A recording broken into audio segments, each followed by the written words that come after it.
Oui, Georges, nous sommes actuellement dans le hall 6 sur un très beau stand, celui de la société Cap Hygiène Santé.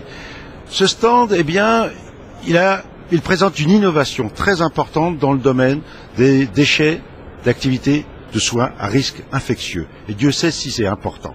Et j'ai à côté de moi une charmante personne, Valérie Leruste, qui est la responsable de la communication de Cap Hygiène Santé, qui va nous décrire son innovation.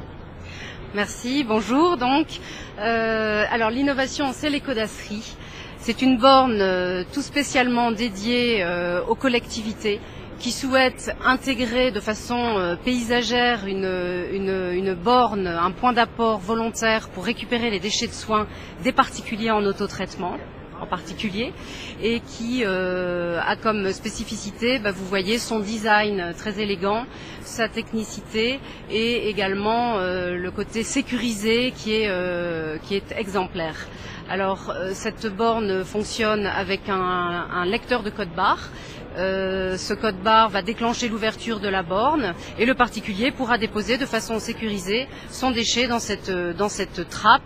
Et le déchet sera récupéré dans un chariot qui est placé en partie souterraine et qui sera remonté ensuite avec un système de levage pour que le collecteur puisse récupérer ce chariot de façon sécurisée. Valérie, une question. Combien y a-t-il de patients en autotraitement en France ? Alors en France, il y a aujourd'hui 5% de la population française qui est en auto-soins.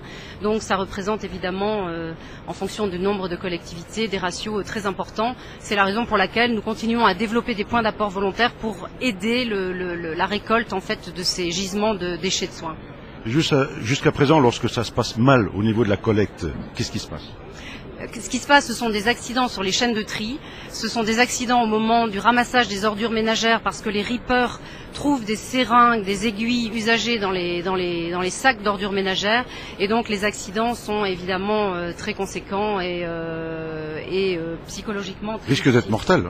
Tout à fait, bien sûr.